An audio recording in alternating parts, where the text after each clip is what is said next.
In just 6 weeks, Fannie Mae is making a major change to condo financing. And if you're buying or selling a condo in Washington, D.C., Bethesda, Chevy Chase, or Northern Virginia, this is something you need to understand before you make your next move. Today, I'm breaking down what this rule change actually means, why it matters even if your building appears to be financially healthy, and what buyers, sellers, and condo owners should be looking at right now.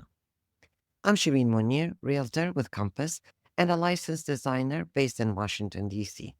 I help buyers and sellers navigate the condo market throughout D.C., Bethesda, Cherry Chase, and Northern Virginia, and this is exactly the kind of financing change that can affect property values, buyer demand, and whether a transaction closes on schedule. By the end of this video, you'll understand what's changing, how it could affect your building, and the questions you should be asking before you buy, sell, or refinance a condo. So let's start with the change itself. Earlier this year, Fannie Mae and Freddie Mac announced that the limited review option for condo financing will be eliminated beginning August 3rd. Historically, lenders had two ways to approve a condo loan. The first was a full review, which takes a close look at the building itself, its finances, reserve funding, insurance coverage, maintenance history, and overall financial health. The second was called a limited review. This was a much simpler process that could often be used when a buyer was putting down a larger down payment, typically 10% of 20% or more. In those cases, lenders focused primarily on the buyer's financial strength and did far less review of the condominium association. That option is going away. Beginning August 3rd, every condo loan in projects with more than 10 units will require a full review regardless of the buyer's down payment. That means lenders will now be required to review things like the association's operating budget, reserve funding levels, insurance coverage, pending litigation, delinquent owner accounts, structural and maintenance concerns. And that's where this becomes much more than a simple paperwork change. This is really a shift in how condo risk is being evaluated. Under the old system, a buyer with a strong credit and a substantial down payment could often purchase in a building that had weak reserves or financial issues without those concerns receiving much scrutiny. Going forward, the building itself becomes part of the underwriting decision every single time. If reserves are underfunded, insurance coverage doesn't meet requirement, or there are unresolved structural concerns, financing can be denied, not because of the buyer, but because of the building. And this is the part many condo owners don't realize. When a building loses eligibility for conventional financing through Fannie Mae and Freddie Mac, the impact extends far beyond one transaction. It affects every owner in that building. Most condo purchases rely on conventional financing. If a building becomes difficult to finance, the pool of qualified buyers immediately shrinks. You're often left with cash buyers or specialty lenders, and those buyers typically negotiate much more aggressively. That can affect resale values, refinancing opportunities, and overall marketability of units within the building.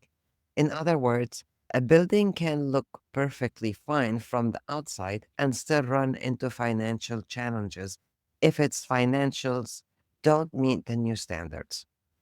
And here in the DC area, that's especially important. Many of our condo buildings are older and have been operating for decades. While some associations have done an excellent job maintaining reserves and planning for future capital expenses, others have intentionally kept condo fees low by contributing less to reserve accounts. Those buildings may face much more scrutiny once full review becomes mandatory. There's also another deadline coming. Beginning January 4, 2027, reserve funding requirements become even stricter. The minimum reserve contribution requirement increases from 10% to 15% of annual assessment income, and associations will be expected to follow the funding recommendations outlined in their reserve studies more closely. For buildings that have been doing the minimum for years, these changes could require significant adjustments. So, what does all of this mean if you're buying? First, condo due diligence becomes more important than ever. Before writing an offer, I want to know, when was the last reserve study completed? Is the association adequately funding reserves? Is there pending litigation? Does the master insurance policy meet current requirements? These questions should be answered early, not halfway through the lending process. I've seen transactions run smoothly for weeks and then suddenly hit financing issues because no one reviewed the condo documents carefully at the beginning. If you're selling, the same principle applies. The last thing you want is to get all the way to the underwriting only to discover that your building has a financing issue that could have been identified before the property ever hit the market. When I prepare a condo listing, I want to understand the building's financial position upfront. That means reviewing the condo questionnaire, reserve information, financial statements, and any potential red flags before buyers start making offers. The goal is to identify issues early, not after you've already negotiated a contract. Here is my biggest takeaway. This rule change doesn't suddenly make condos riskier. What it does is create greater transparency around risks that may have already existed. Well managed buildings with healthy reserves and solid financial practices will likely move through these reviews without much difficulty. Buildings that have deferred funding reserves or postponed addressing financial issues may face a more challenging path going forward. And because financing affects every owner, not just the person buying or selling today, it's worth understanding where your building stands before these changes takes place. If you're planning to buy, sell, or refinance a condo in the next 6 to 12 months, now is the time to start asking these questions. If you'd like help reviewing your building situation or understand how these changes could affect your transaction, feel free to reach out.